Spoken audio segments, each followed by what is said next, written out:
বিসমিল্লাহির রহমানির রহিম। রাব্বি আউযু বিকা মিন হামাযাতিশ শায়াতিন ওয়া আউযু বিকা রাব্বি আন ইয়াহদুরুন। সালাম জানাচ্ছি আপনাদের সকলকে। সালামুন আলাইকুম। ভিডিও দেখছেন কিয়ম কোরআনিক মেসেজ ইউটিউব চ্যানেল থেকে। আজকের প্রসঙ্গ, নবী কাদের বিরুদ্ধে আল্লাহর কাছে নালিশ করবেন। গুরুত্বপূর্ণ বিষয়, একটু মনোযোগী হবেন আশা করি। নিজেকে যাচাই করে নিতে হবে, আমি কি সেই পর্যায়ের লোক হচ্ছে কিনা যাদের বিরুদ্ধে নবী আল্লাহর কাছে নালিশ করবেন। সূরা ফুরকান 29 নম্বর আয়াত। আল্লাহর বাণী যখন নবীর কাছে এসেছে, বড় বড় কাফেররা এই কোরআনকে প্রলাপ বাক্য হিসাবে জানতেন, শয়তানের ধোকায়।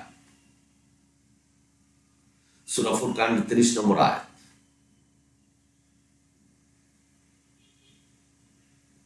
নবী বললেন, আমার কাছে সত্যের বাণী আসার পর এই সত্যের বাণীকে অকার্যকর করেছেন, প্রলাপ বাক্য হিসাবে মানছেন, ঘৃণা অবজ্ঞা করেছেন। আল্লাহর কাছ থেকে এই বাণী আসেনি এই নিয়ে ঠাট্টা বিদ্রুপ করতেন। তাদের বিরুদ্ধে নবী আল্লাহর কাছে নালিশ করবেন। সেই যুগের প্রেক্ষাপট এবং আজকের প্রেক্ষাপট, আজকের সমাজেও মানুষ কোরআনকে অকার্যকর করছেন, পূর্ণাঙ্গ মনে করছেন না, প্রলাপ বাক্য হিসাবে মানছেন। যেমন কোরআনে শত শত আয়াতে আল্লাহ বলছেন শুধু কোরআনই মানতে হবে। ইন্না হাযাল কোরআন, যে কোরআনই সত্য পথ, এই পথ রেখে বুখারী শরীফ, মুসলিম শরীফ মানুষের বানানো বিধান মানছেন। যা কোরআনে নেই সেগুলি মানছেন। কোরআন থেকে বিভাজিত হয়ে, অর্থাৎ কোরআন বাদ দিয়ে মানব রচিত হাদিস নিয়ে মাতামাতি সেভাবে আবাদত করছেন, সেভাবে নামাজ, রোজা, হজ, যাকাত সবকিছু করছেন। তারাও কোরআনকে অকার্যকর করছেন, প্রলাপ বাক্য হিসাবে মানছেন। তারাও সেই যুগের কাফেরদের সাথে একত্র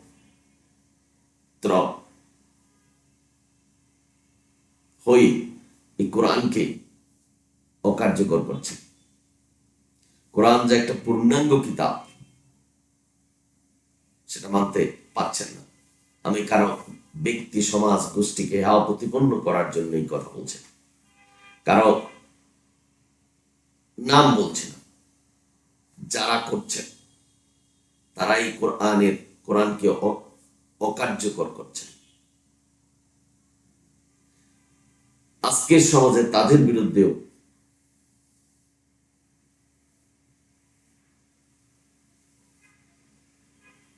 নবী আল্লাহর কাছে নালিশ করবেন। সুতরাং এই আয়াত দুটি পাঠ করে আপনাদের বুঝতে হবে, আমাদের বুঝতে হবে যে কোরআনই একমাত্র বিধান, এই বিধানই আমাদের মানতে হবে। 31 নম্বর আয়াতে এখানে বলছেন আল্লাহ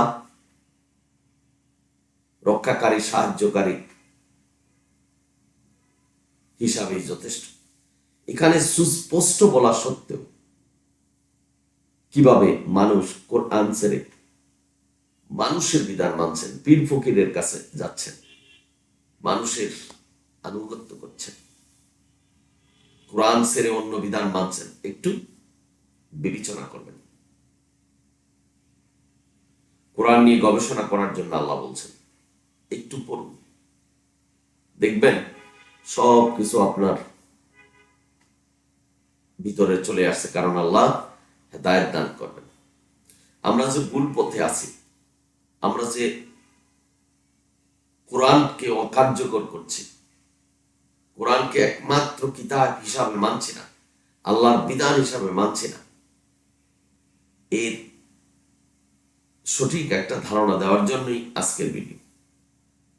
ভাই বোনেরা, আপনারা যারা শুনছেন, সুতরাং সেই যুগে আবু জাহেল, আবু লাহাব, বড় বড় কাফেররা যেমন কোরআনকে অকার্যকর করেছে, আজকের সমাজে তারাও কার্যকর করছেন যারা শুধু কোরআন মানছেন না, কোরআনের বিধান মানছেন না, কোরআনের মতো করে হুকুম বিধান পালন করছেন না,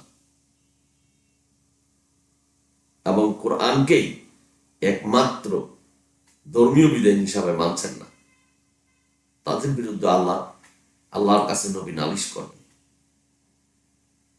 সুতরাং এই নালিশ যদি নবী করে থাকে, আপনার আর আমার রক্ষা নেই, আমাদের জাহান্নামে যেতে হবে। আমরা ইবাদত করে যদি সেটা আল্লাহর কাছে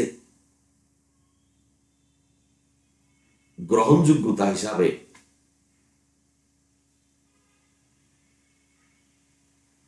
না পাই, তাহলে তো আমাদের বিপদ সম্মুখীন।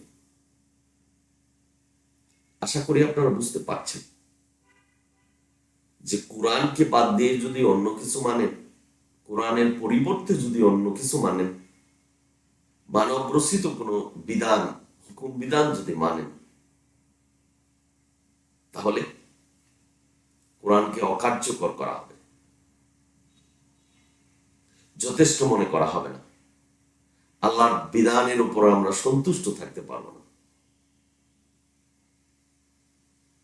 আমাদের জন্য মহা বিপদ সামনে। সুতরাং আসুন আমরা নিজেরা পরিবর্তন হই, এই কোরআনের আয়াত দিই, পরিবর্তন হই, জীবন প্রতিষ্ঠা করি কোরআনের মাধ্যমে, যাতে নবী আমাদের বিরুদ্ধে নালিশ না করতে পারে। এই ছিল আজকের ভিডিও। একটু চিন্তা গবেষণা করবেন। কোরআনই আমাদের ধর্ম, কোরআনে যা নেই সেটা আমাদের ধর্ম নয়। আমি এই ব্যাপারে অনেক ভিডিও দিয়েছি যে কোরআনের বিধান আর মানব রচিত বিধান কিভাবে আমরা পালন করছি।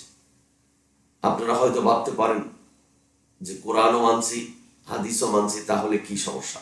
সূরা বাকারার 42 নম্বর আয়াত পড়বেন। আল্লাহ সম্পূর্ণভাবে নিষেধ করেছেন, সত্যকে মিথ্যার সাথে মিশ্রিত করা যাবে না।